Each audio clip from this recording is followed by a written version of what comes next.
Jadi saraf kejepit itu kan sebetulnya istilah awam ya. Jadi istilah yang yang disebut atau dikatakan oleh masyarakat, bukan merupakan istilah yang ada di dunia medis begitu. Sebetulnya ketika seseorang datang ke dokter itu kan mayoritas datang karena nyeri di punggungnya atau nyeri di pinggangnya. Nah, nyeri di pinggang atau nyeri di punggung ini kan penyebabnya banyak, bukan cuma karena saraf kejepit aja gitu ya, atau ya masyarakat bilang, ada yang bilang saraf terjepit, ada istilah saraf kejepit, tapi dua-duanya itu adalah istilah masyarakat. Nah, apa penyebab-penyebab lain? Justru yang paling banyak sebenarnya ketika orang sakit pinggang misalnya, itu yang paling banyak adalah kekakuan dari otot, atau dalam istilah medisnya disebut sebagai muscle spasm. Nah, nyerinya sendiri yang paling banyak datang ke orang kan dua macam. Ada yang pertama adalah nyeri di pinggangnya aja atau di punggungnya aja. Ada yang nyerinya di punggung atau di pinggang dengan yang menjalar ke kaki. Nah, ketika dia nyeri di pinggang aja misalnya, maka kemungkinan penyebabnya itu apa saja itu cukup lebar, cukup banyak kemungkinannya apa saja. Tapi ketika nyerinya itu misalnya di pinggang, kemudian ditambah, atau mungkin di pinggangnya nggak ada, sekarang sudah membaik, tapi ada nyeri yang ke kaki menjalar.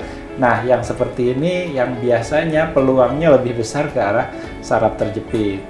Tapi kalau hanya nyeri di pinggang aja, kebanyakan kasus adalah kekakuan otot. Mungkin juga karena sendi di pinggang yang mungkin kurang kuat ya, atau mungkin orang baru saja melakukan aktivitas terlalu ekstrim atau berlebihan, atau kurang pemanasan sebelum berolahraga atau aktivitas fisik, lalu pinggangnya nyeri. Mayoritas memang karena kekakuan otot.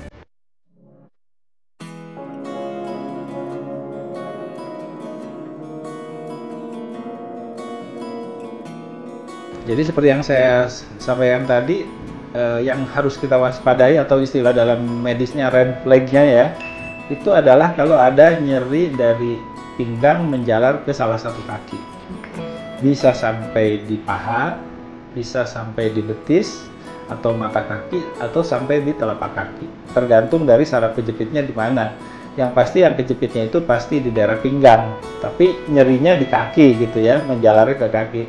Karena memang saraf itu kan seperti kabel, dia menjulur ke arah daerah mana yang dipersarapinya. Nah, jadi itu red flag yang harus diwaspadai. Yang kedua adalah ketika nyeri pinggang saja misalnya, atau bahasa medisnya kita sebut sebagai axial back pain, itu berulang kali kambuhan.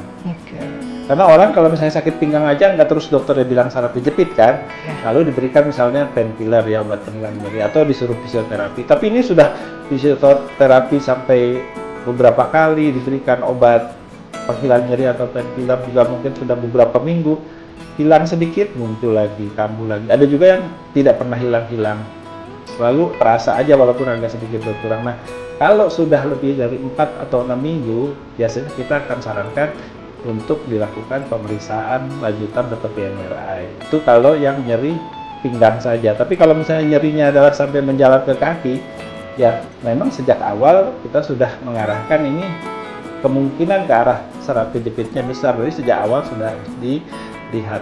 Itu nanti ada beberapa pemeriksaan. Tapi intinya adalah bahwa dua hal itu yang mesti diwaspadai.